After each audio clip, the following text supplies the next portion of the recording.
The Steam Deck OLED is the perfect gaming console for busy gamers. It just feels like those that fell out of gaming because of the real world. Maybe the job, your kids.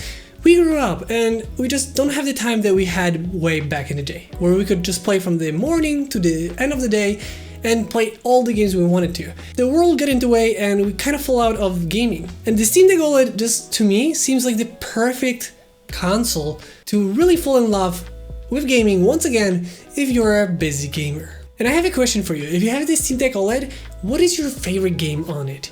I'm really curious to see what you guys like, because I'm still looking for cool games that are good on the Steam Deck OLED. Thanks to its Steam OS, it's so fast and simple to just pick it up and start playing games. For example, if I was in the game, I could just click this, bye-bye, and it's suspended. If I wanted to come back, I click it once again, give it a second to load up, and you're gonna be right back where you've been just a second ago. Maybe you have a short break during your work. Maybe you work at home and you have like 30 minutes to spare, 20 minutes, 10 minutes, maybe even just 5 minutes between the tasks.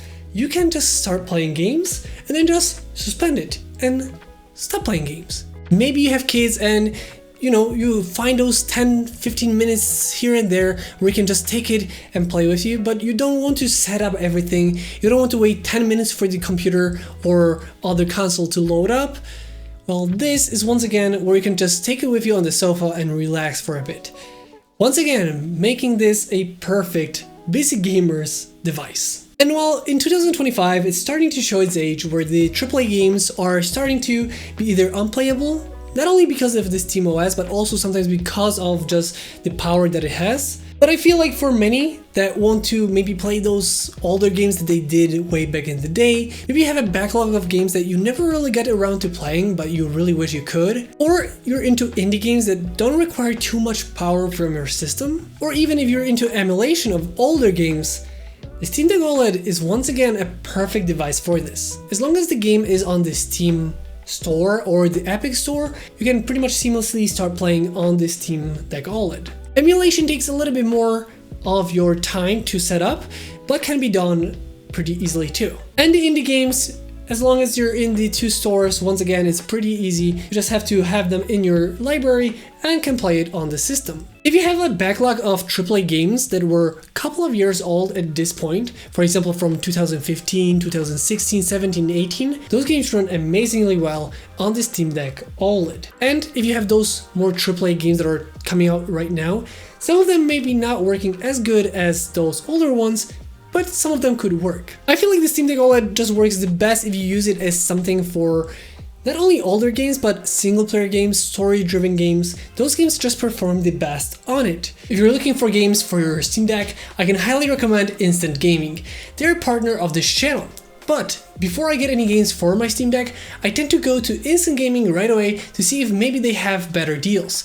Essentially, you can find great prices for games for your Steam Deck and any other console that you may have. For example, you can find the Batman Arkham Trilogy for just about $5. It's an incredible place to find games cheaper. And together with Instant Gaming, we're doing a giveaway where one of you can win a game of your choice. If you're interested, check out the link down below for the giveaway. Because it's a Steam OS system, it's much harder to play any games that are multiplayer based, and because it's a handheld, the strength of it is not going to be amazing for those games. So I feel like even though people do that, I feel like the handhelds aren't really made for competitive multiplayer.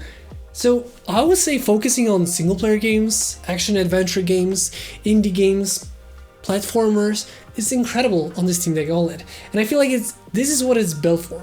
And I feel like so many of us can just burn through their backlog library because this just makes it more comfortable. You can sit on the sofa, lay in bed, and play games in really nice quality with a nice speakers, nice screen, pick it up and play for those couple of minutes, turn it off and just go to sleep, for example, or just start working again. And like I said, once again, it just makes it perfect for those that have busy schedule, busy life, but would like to game at least a little bit. You could even connect it to a bigger screen if you have more time and play it on a big screen. You can use it like a full-blown PC with a dock and a controller or a mouse and keyboard. There's plenty of ways you can utilize this outside of just gaming as a handheld. But the whole ease of use, the ergonomics, the weight of it, the way games are used, like I said, turning off and on, even the initial setup compared to like a handheld PC like the Acer ROG Ally, where it took me a whole day just to set everything up, that was much worse than this, because I pretty much wasted a whole day just to set it up without even really playing on it. Where this, it literally took me 2 minutes. Turned it on, logged into my Steam account. If you have it on your phone, you can just scan the QR code and it's gonna be logged in right away. You just let it update the Steam OS, download the games, and download all the updates. But other than that, the whole process that you actually have to do was literally 2 minutes, and then I just left it to download whatever I wanted to. But that was the whole process. The ease of use of this device is something that I just feel like so many people are looking at the hardware in terms of strengths, just on this sheet of paper, but are not thinking about that sometimes just the ease of use and the way it works is much more important than the strength itself. Because, okay, it's cool you can have a Ferrari, but if I'm gonna tell you can only do 2 kilometers each day, you're gonna love it and hate it at the same time. But if I told you you have something much simpler and simpler car, but you can drive it as much as you want, you're probably gonna be more happy with that at the end of the day. So this just works. It just makes it so convenient and easy to play, fun to play. And if you have a lot of games and the 500 gigabytes of storage that we have on the OLED is not enough, you can actually put the SD card in here and have games on it, expanding it really cheaply. So it's, for some, maybe it's gonna seem like, oh, I'm buying a console, it costs a little bit, but it's not gonna be that bad in the whole run, especially since you can get so many games on the Steam Deck from the Steam library that are on sale that are super cheap. So all in all, I feel like this is definitely one of the best, if not the best, gaming consoles you can get for busy gamers. I feel like many of us just don't have the time to sit down and properly play games anymore, and this is definitely the way to go. If you have any questions about the Steam Deck OLED, let me know in the comment section down below. This being said, that is going to be the end of today's video. I hope you guys enjoyed this video. If you did, don't forget to like, comment, and subscribe. I hope you guys enjoyed this video once again, and I'll see you next time.